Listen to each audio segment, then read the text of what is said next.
sufficiently sexy to annoy me, but she absolutely does. She's also wearing a tight-ribbed white t-shirt and thin grey tights. It's slightly too early to ruin the holiday, so I won't say anything about her outfit. I'll just wait until we board the plane. We'll get settled into our seats, and then she'll look around sheepishly and undo the top button of her skirt. I'll turn to her and say, "If it's uncomfortable, then why are you wearing it on a flight?" She'll insist that she's totally comfortable. She's a liar, but then I am too. I don't have a person to call like she does, so I go and get our coffees. We have this ritual now of getting to the airport early and sitting with a coffee and watching the planes. She makes me guess the place we're going. I always guess wrong, and then feel surprised about where we are going, because it's never that cheap.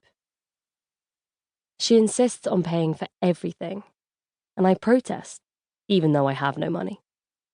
She insists that she's the big sister, she's the one with the salary, and that she loves me.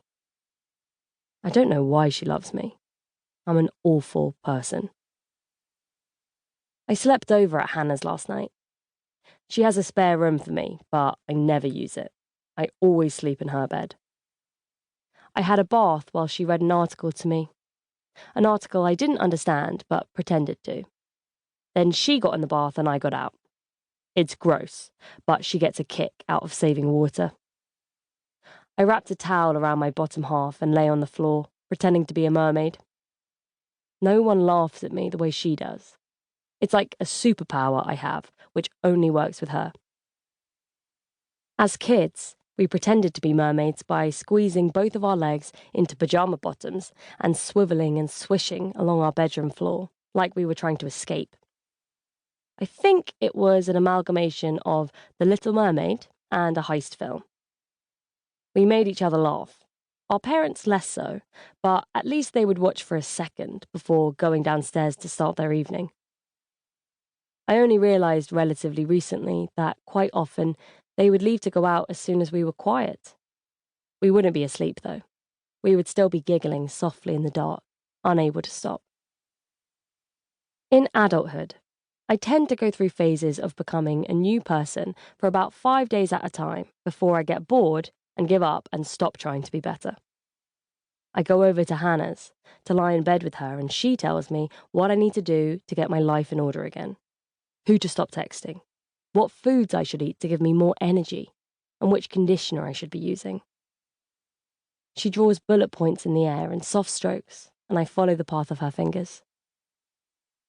Her flat is way too nice for her age, in a converted warehouse in King's Cross. She's 4 years older than me, and although I hope that I'll have a flat this nice by the time I'm her age, when I've got my shit together, I highly doubt it. Her pictures are in frames, not just blue tacked or taped to the wall. She has mirrors to make the rooms look bigger, vinyl records, a weird cactus, and a fireplace with real wood, which scares me. She's even got her own lamps, fancy ones with light bulbs so specific that you have to order them online, not just shitty lamps left behind by the previous tenants, like mine. My flat is a quarter the size of Hannah's, nearby in Caledonian Road. It's an ex-council property that our parents bought when they had some extra money in the 90s. The one sensible investment that they've ever made. And it was supposed to be insurance that we would have somewhere to live when they became extremely rich and famous and had no time to worry about us as adults. I never think about money. Hannah does. She plans and she saves, but she isn't anal about it. She doesn't buy new clothes very often, except fancy power suits for work. She goes to charity shops, and she gives to fucking charity shops, to homeless people.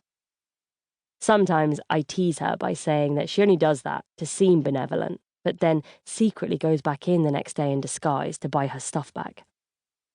She doesn't like it when I say that. We have a very different sense of humour when it comes to moral integrity.